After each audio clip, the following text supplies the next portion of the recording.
How many times per week should you work out if you're trying to lose fat and tone up? Let's talk about it.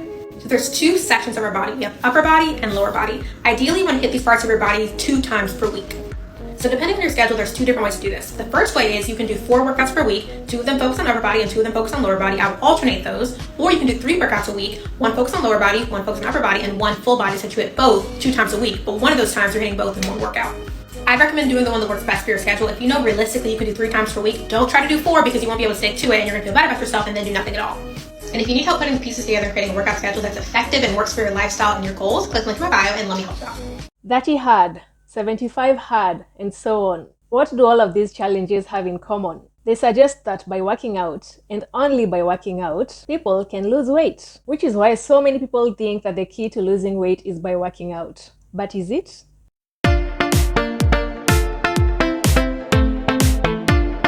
Hello there and welcome back to my channel. My name is Daisy, aka D, and I make weekly videos debunking weight loss myths. If that's something that you will be interested in hearing more about, please hit the like and subscribe buttons. Today we are covering weight loss myth number 13, which says that you have to exercise in order to lose weight. I will share some of the clips that I came across on this topic and also give my thoughts as to this type of messaging. But before I get into whether exercise actually helps people lose weight or not, I want to touch on why so many people think that this is the quickest way to lose weight. Okay, here we go. So that girl claims that you can do just three workouts every day for 30 days, and y'all saw her results. Look, that's dramatic. Since my birthday is coming up December 16th, and I want to be snatched, I'm going to be doing those workouts every day for 30 days starting today, November 6th. And I'll be back on day 30 to show you guys my after. This is what I look like. This is my front. And from the side. And the back. Now she says in her video to do those 3 workouts once. Obviously you can do more, but I'm not like a novice, so I'll probably do like 3 or 4 sets each day. If I see noticeable results before the 30 days, I'll come back. But make sure you follow so you can see my after. She seems very excited about the prospect of losing weight, and she promises to come back after 30 days. But if you've been on social media, you've seen so many people go on these 30-day weight loss challenges. So what's the deal with exercise and weight loss? To start with, we have the simple math of it all. And yes, mathematics. We're going to get really mathematical here. I don't fear math. And I'm thinking that if you're watching this, you also like maths. So let's get into the maths, right? We know that weight loss is a calories game. It goes calories in versus calories out. You eat more calories than you're expending, you gain weight. You eat calories that are equal to what you're expending, you remain at your current weight. And if you expend more calories than you're consuming, then you lose weight, the calorie deficit. And based on this, people think that exercise and diet are on the same playing level, which is why people think that if they have an extra burger or an extra slice of cheese or, an extra slice of pizza, then they can burn it off with exercise. You can go for a walk, you can hit the gym for an hour, and then it will just eliminate what you've done at McDonald's. Secondly, we have the fitness industry. There are many people out there, very, very many people out there who have a financial incentive to sell you workout programs and equipment. We have gyms that need subscriptions. We have equipment manufacturers who need to sell the equipment, their treadmills, their Stairmasters, all of these things. And we have fitness influencers who need to sell their fitness programs. All of these people, these and many other people position exercise as the way to lose weight because it benefits them. And by doing this, they contribute to this idea that society has that exercise equals weight loss. Third, we have the stigma that surrounds laziness. No matter how you put it, the truth is that many people see gaining weight as a form of laziness. They see overweight and obese people and they think that those people have gained that much weight because all they do is sit around and eat and they're not doing anything. And from this logic, they believe that if these people start moving more, then they can lose weight. So exercise is equals to weight loss. Because when you look at it from the opposite side of these, then you see that fit people and people who are generally smaller are usually more active. And so when you look at the two, you look at the overweight and obese people on this side, and then you look at the fitness influencers on this side, and what really differentiates them. People think that it's the movement. So if these people on this side start moving more, then they can become like these people on the other side. And if these people start eating more and sitting around and not doing much, then they can become more like the people on this side. Fourth, we have the amazing transformations that we see on social media. Ain't it fun? Living in the real world. Ain't it good?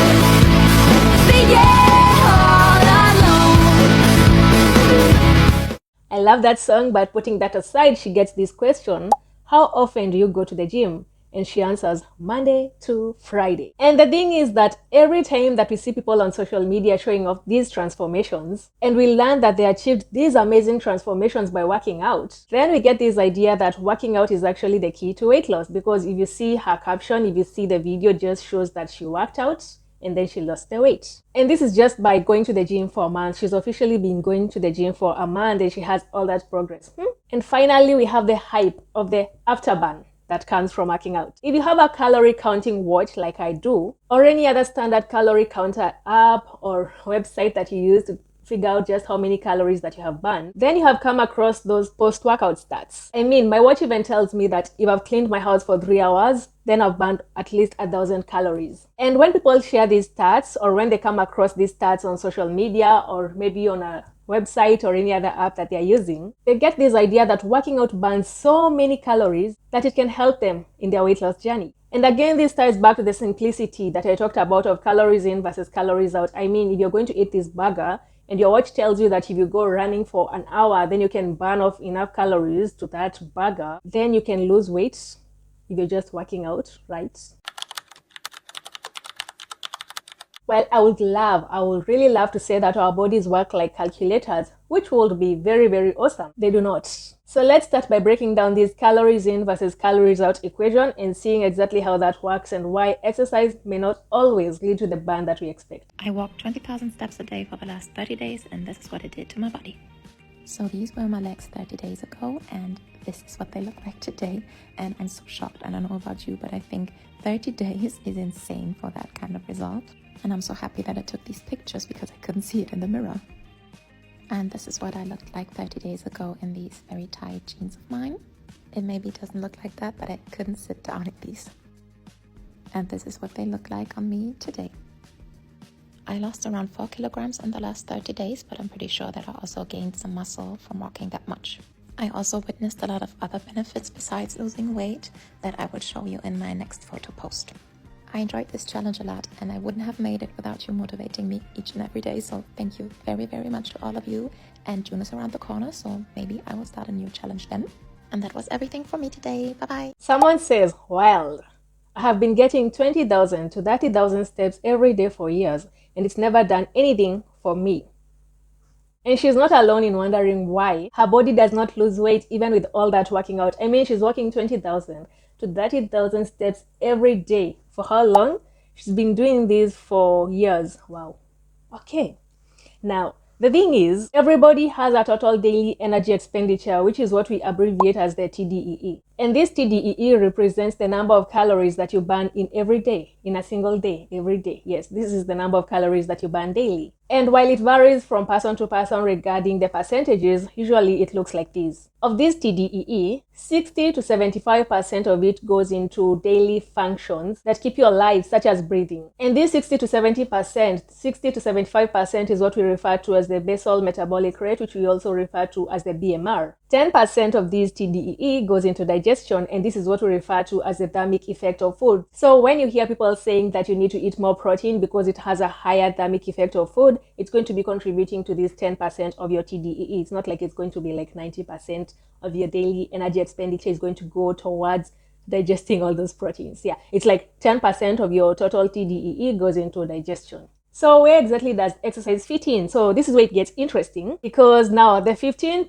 to 30% that we have left goes into physical activity. And at that point you might think, oh yeah, that's exercise, right? It's actually not, because physical activity includes more than just exercise. It includes everything else that you're doing. You're doing the dishes, you're walking up the stairs, you're doing chores, you're doing the laundry, you're running after your children. All of these activities are part of your physical activity. So as much as we're saying that 15 to 30% of your TDEE goes into physical activity, not all of that comes from exercise. So how much does exercise actually contribute to these 15 to 30%? The answer is 5 to 10%. Yeah. Only 5 to 10% of your TDEE relates to intentional exercise. And this means that if you're banking on exercise to make up for your poor, unhealthy eating habits, then it just won't work. For example, in my case, my TDEE is anything from 1900 to 2300 calories. And this depends on whether I'm being active on that day, because like if I'm going on a hike, then it's going to climb. But On a usual day, on a normal day, on any given day, then it's 1900 to 2300 depending on how much I'm exercising. And for someone who lifts weights and dances and goes on walks, this means that my exercise only accounts for around 200 to 300 calories per day, which is quite shocking if you consider the amount of emphasis that people put on exercise as a way to lose weight. Now, besides the math, let's talk about adaptation because it might help explain some of the cases that you have come across. Because you have likely come across people or even experienced this yourself, where engaging in more exercise does not actually lead to more weight loss. In some cases, it actually leads to a plateau or even weight gain. So why exactly will this happen? Well, it's because your body adapts. When you start exercising a lot, and I'm talking about a lot, your body makes up for this increased energy expenditure by slowing down processes which it thinks are non-essential. And this includes important processes such as cell repair or even, your immune system. And you might wonder, why exactly will your body do this instead of just, going with the flow? But the truth is that your body naturally wants to ensure that your total daily energy expenditure remains within range. And this unfortunately can lead to weight loss plateaus. This unfortunately can lead to weight loss plateaus or even weight gain in the future. And to add to that point, we have to talk about the part where exercise can actually sabotage your weight loss journey, which seems strange, but it's actually true. So how does this work? First, there is the metabolic adaptation. Have you ever had that tired feeling after working out where all you want to do is sit down or lie down for the rest of the day? Your body does this to you as a way to encourage you to slow down and use less energy, which results in you burning fewer calories at the end of the day as much as you actually hit the gym. So if you are the kind of person who will be hitting 10,000 steps a day before going to the gym, you find that now that you're going to the gym, you're actually maybe doing 4,000, 5,000, 6,000 steps. So your total energy expenditure is not increasing dramatically as it would have if you had continued going to the gym and also kept up with your 10K steps a day. And because your energy expenditure reduces, even though you might not even notice this, you'll find that your weight loss results are not as dramatic as you expected them to be. And in some cases, you might actually end up gaining weight or even just maintaining your current weight because you're making up so much. Your body is making up so much for the increased energy expenditure at the gym by making you reduce your energy expenditure in everyday life such that you just level the playing field. Secondly, there is behavioral compensation. Have you ever felt the need to reward yourself after a workout? And here you have to be honest because I know that I have, so have you. A few weeks ago, I did this video on how people love rewarding themselves after going to the gym by either going to Crumble or McDonald's or any of those favorite junk food places. And I talked about how this affects their weight loss goals.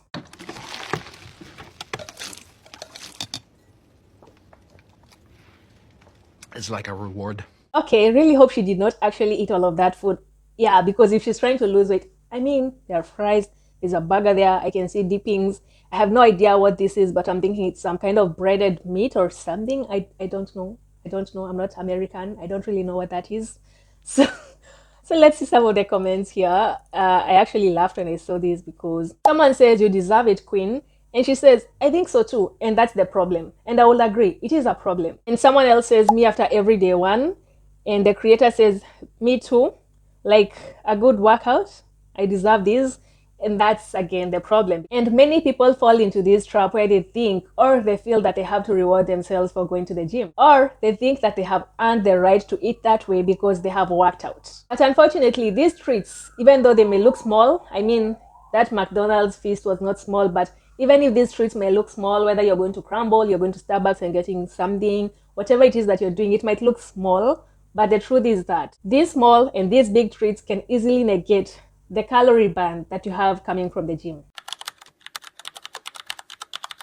Now, I am not saying that exercising cannot help you lose weight. Nor am I saying that there is no room for treats, whether big or small, on your weight loss journey. However, if you want to lose weight, you have to be more strategic in the way that you work out. So how exactly does this work? I will share the strategies that I use in my Better in 90 program. And if you would be interested in learning more about it, I will share the link down below and you can go to the website and look at exactly what it has to offer. That said, let's look at how exercise fits into your weight loss journey and why. So number one, you have to start by fixing your diet. Weight loss starts in the kitchen. As such, you have to focus on creating a calorie deficit. I know that you can create a calorie deficit by just working out, because if you keep eating the way that you do, and the only change that you make is in the way that you exercise, such that you're moving more, then yes, you will lose weight. because you have a calorie deficit that's coming from the exercise. But like I said, the calorie deficit that will come from exercise will be minimal because exercise already accounts for only 5 to 10% of your total daily energy expenditure. If you want to lose a significant amount of weight, then it's better for you to look at your diet, because this is how you can create a calorie deficit, a much bigger calorie deficit. And the most effective way to do this is by actually calculating the numbers. I know that not everyone will want to calculate their calories or track their macros. And I understand that people have different relationships with foods and the scale and the food scale. So I know this will not always work for everyone. So if you don't really want to track your macros and your calories, there's another way that you can actually achieve these. And that is by focusing more on whole foods compared to ultra processed foods. I'm not going to say processed, because when you say processed, there's this whole debate as to what counts as processed and what's not processed, because even an orange, as long as you've peeled it, then you've processed it. Minimally, yes, but you've processed it. So I'm going to say ultra processed, and that's like Pringles, Oreos, my favorites. Those are ultra processed foods.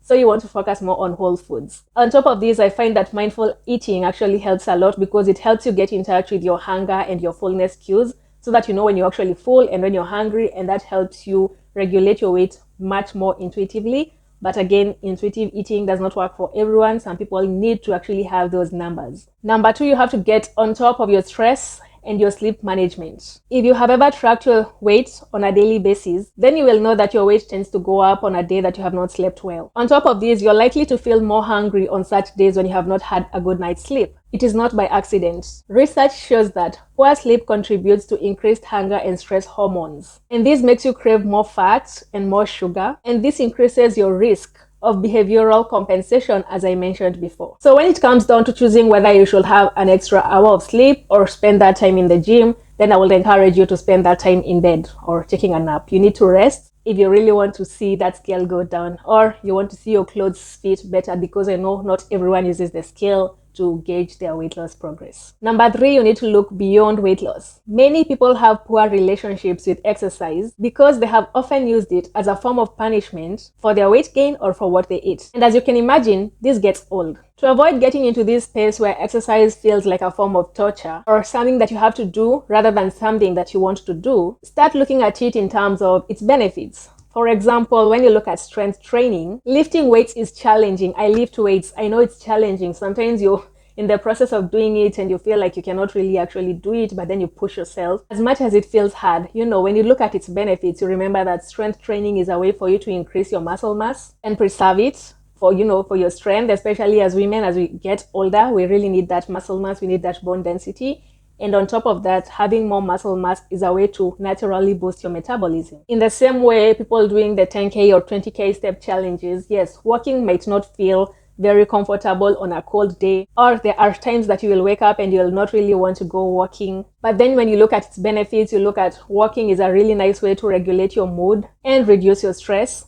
And the more that you reframe the way that you look at exercise, and you start looking at it in terms of what it has to offer to you beyond weight loss, it makes it much easier for you to stick to the plan, because you're not just doing it because you want the number to drop. You're doing it because it has all these other amazing benefits for you. And number 4, you need to choose what you love. As much as exercise has so many benefits, you may not enjoy all the forms of exercise that people love, because you have Pilates, you have strength training, you have running, you have cycling, you have swimming. There are so many ways to move your body. And there are people out there who hate running. There are others out there who cannot stand Pilates. But because we live in this world that's full of so many options, you are always free to choose what you love and something that you can stick to for the long term. For example, I know I love walking, I love dancing, I love lifting weights, I love swimming, I love hiking. Those are things that I can do for a really, really long time. And now I plan to start running because I can feel that urge to just start running. I was running before, now I want to go back to it because I enjoy it. This is something that I know that I can integrate into my current lifestyle and enjoy it like to the fullest.